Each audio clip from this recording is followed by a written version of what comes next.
आज हम एक बहुत ही प्यारी स्टोरी को रीड करने वाले हैं। स्टोरी रीड करना हमारी इंग्लिश वोकैबुलरी को मजबूत करता है। तो चलिए फिर शुरू करते हैं। स्टोरी का टाइटल है the goose and the golden eggs, एक हंस और सोने के अंडों की कहानी। तो चलिए फिर शुरू करते हैं। वंस अपॉन ए टाइम, एक समय की बात है, a farmer lived with his wife, एक किसान अपनी पत्नी के साथ रहता था इन देयर कॉटेज, अपनी झोंपड़ी में। ए फार्मर यानी किसान, लिव्ड यानी रहता था, विथ यानी साथ में, हीज मानी उसकी, वाइफ मानी पत्नी, देयर कॉटेज मानी उनकी झोंपड़ी में। कॉटेज मीन्स होता है झोंपड़ी। दे हैड ए गूस, उनके पास एक हंसनी थी, हु वुड ले वन गोल्डन एग डेली, जो कि प्रत्येक दिन एक सोने का अंडा देती थी।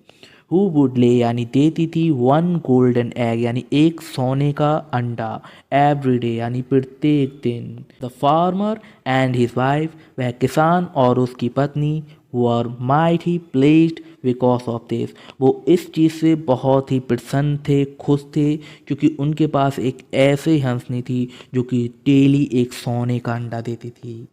एवरी मॉर्निंग, प्रत्येक सुबह, द वाइफ जो पत्नी थी, would set out with her basket, वह अपनी टोकरी के साथ तैयार रहती थी, कलेक्ट ऑल द एग्स, सारे अंडे एकत्रित करने के लिए, फ्रॉम द हैंस यानी मुर्गियों से, एंड द गूस और उस हंस से। हैंस मीन्स होता है मुर्गी, एग्स यानी होते हैं अंडे, एवरी मॉर्निंग यानी प्रत्येक सुबह, बास्केट यानी टोकरी, कलेक्ट होता है एकत्रित करना। वट ओवर द टाइम, लेकिन जैसे जैसे समय बीतता गया, दे यानी वे, स्टार्टेड गेटिंग ग्रीडियर, ग्रीडी यानी होता है लालची होना। जो किसान था और उसकी पत्नी थी, दे स्टार्टेड गेटिंग ग्रीडियर, वह जो है लालची होने लगे। उन्हें ये रोज प्रत्येक दिन एक अंडा जो सोने का मिलता था, वह अब खुशी नहीं दे रहा था, उनका लालच बढ़ चुका था। They wondered if the process could be speeded up, अब वो इस तलाश में थे कि ये जो प्रोसेस है, हमें एक डेली अंडा मिलता है गोल्ड का, सोने का, वो बढ़ नहीं सकता क्या? हम इसे बढ़ा नहीं सकते? स्पीडेड अप यानी हम प्रोसेस को तेज नहीं कर सकते। स्पीड होता है तेज होना। दे वर वेरी अपसेट, वे बहुत दुखी थे। अपसेट होता है दुखी होना या सैड होना। बर यहाँ पर थे के लिए आएगा, वेरी यानी बहुत। वे बहुत दुखी होने लगे इस बात से, that they were getting just one golden egg daily. They wondered that if the goose was laying golden eggs, अब वो ये सोचने लगे कि ये जो हंस है, ये हमें एक सोने का अंडा दे रहा है, it's inside must surely be made of gold too, तो इसके अंदर तो बहुत सारा सोना होगा, खूब भर भर के सोना होगा, जो जहाँ से गोल्ड के सोने के अंडे तैयार होते हैं और आते हैं, और यानी जिस जगह से तैयार होकर आ रहे हैं, वहाँ तो surely be made of gold too, वहाँ बहुत सारा सोना होगा। ऐसा वो अपने सोचने लगे। दे इमेजिन्ड, उन्होंने ये सोचा, getting rich as they would get all the gold at once, कि हम तो बहुत अमीर हो जाएंगे अगर ये सारा सोना हमें एक बार में ही प्राप्त हो जाए। हमें जितना सोना है वो एक बार में अगर मिल गया तो हम तो बहुत ज़्यादा रिच हो जाएंगे। ऐसा वो दोनों हस्बैंड वाइफ सोचने लगे।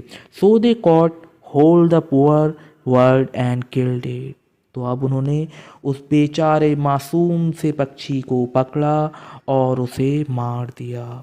एलास अपॉन ओपनिंग इट, और जब उन्होंने उसे खोला, मान लीजिए उसके पेट पर वार किया, क्योंकि उन्हें लग रहा था कि जिस पेट से हमें सोने के अंडे तैयार होकर मिल रहे हैं, तो उसके अंदर तो बहुत सारा सोना होगा, और अगर हम इसे खोल दें तो हमें सारा सोना एक बार में मिल जाएगा।